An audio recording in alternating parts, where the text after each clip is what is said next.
রোজার আম্মু কি কি রান্না করেছ? গরু মাংস। বাহ, লাল লাল ঝাল ঝাল ঝোল আস্ত রসুন দিয়ে। হ্যাঁ, আস্ত আস্ত রসুন, রসুন দিছি। আস্ত রসুন দিয়ে আলু দিয়ে গরু মাংস।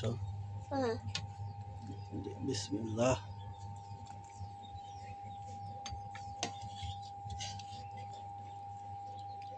রোজা খাইছাও? খাও নাই? কে আব্বু খাও নি কে?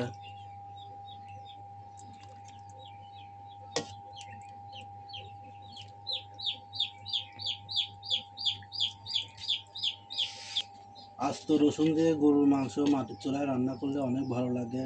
এই দেখুন আস্ত রসুন, আস্ত রসুন মাটির চুলার রান্না অনেক টেস্টি হয়। এই দেখেন হাড়, আমার প্রিয় হাড়। আমার প্রিয়। হ্যাঁ, তোমার প্রিয়। আর রোজার প্রিয় হাড় এই যে, এই যে রোজার প্রিয় হাড়। রোজা খসখসি খেতে ভালো। রোজা খসখসে হাড় খেতে ভালোবাসে। আমরা এখন যাই খাবো। আমরা এখন খাওয়া দাওয়া করতে বসবো। দুপুরের খাবার আমরা এখন খাবো। আপনারা আমাদের সঙ্গেই থাকুন।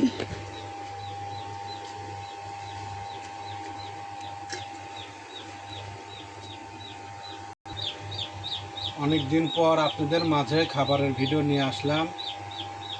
আজকে দুপুরের খাবার শুক্রবার, আজ গরিব মানুষের ঈদের দিন। আছে গরুর মাংস, শাক, মাছ, সাদা ভাত, শসা আর লেবু। আমি সাদা ভাত খেতে ভালোবাসি। ভাতটা অনেকক্ষণ দাঁড়াও, মাটির চুলার রান্না অনেক টেস্টি হয়। মাটির চুলার ভাত রান্নাও টেস্ট হয়, মাছ রান্না করলেও টেস্ট হয়, শাক ভাজি করলেও টেস্ট হয়, আর মাংস রান্না করলে, গোস্ত রান্না করলে তো অতুলনীয়, সব কিছু টেস্ট হয়। আমি ভাত নিয়েছি, সালাদ নিয়েছি, এখন নেব লেবু, লেবু নেব, একটু শাক নেব। এটা আমাদের নিজের বাড়ির শাক, ঠিক আছে। আর মাছটা পরে খাই, শাক শাক দিয়ে এক লোকমা খাইনি। বিসমিল্লাহির রহমানির রহিম।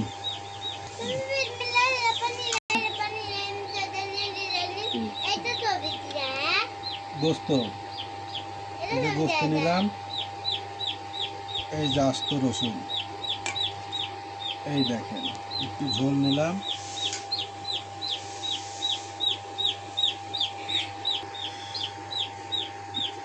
একটু লেবু চিপে নিই। অনেক গরম, অনেক গরম। বিসমিল্লাহ। এই দেখেন রসুন,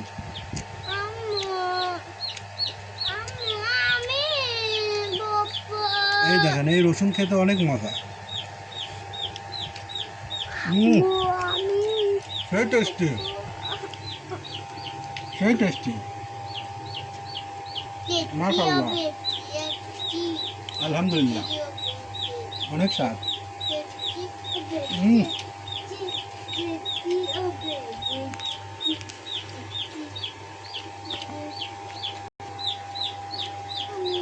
এই দেখেন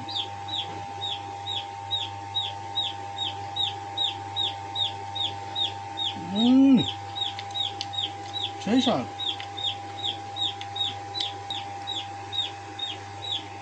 মাটির চুলার রান্না খেতে অনেক টেস্টি, অনেক স্বাদ, সেই স্বাদ। আমাদের বাড়িতে গ্যাস আছে, রাইস কুকার আছে, কিন্তু গ্যাসের রাইস কুকারে আমরা রান্না করতে দিই না। আমি আমার কথা যে মাটির চুলায় রান্না করো, যখন কোনো কাজ কাম বেঁধে গেলে পারে রাইস কুকারে রান্না করে, না হলে গ্যাসে রান্না করে, কিন্তু সচরাচর আমাদের মাটির চুলায় রান্না করে, সেই স্বাদ। মাটির চুলায় রান্না করার যে স্বাদ পাবেন, অন্য কোনো জায়গায় আপনারা এই স্বাদ পাবেন না, সেই স্বাদ। এই স্বাদের জন্যই আমি মাটির চুলা ছাড়া অন্য কিছুতে রান্না করতে দিই না। রান্নাটা অনেক টেস্টি হয়েছে, আলহামদুলিল্লাহ।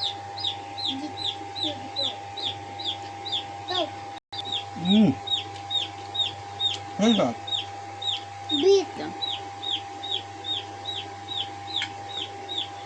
এই দেখেন, আপনাদের দেখাই, এভাবে ভাত ভাত আর মাংস গোস্ত একখানে নিয়ে এবার লোকমা তুলে রোজার রোজার আলহামদুলিল্লাহ সবাই ভালো থাকবেন।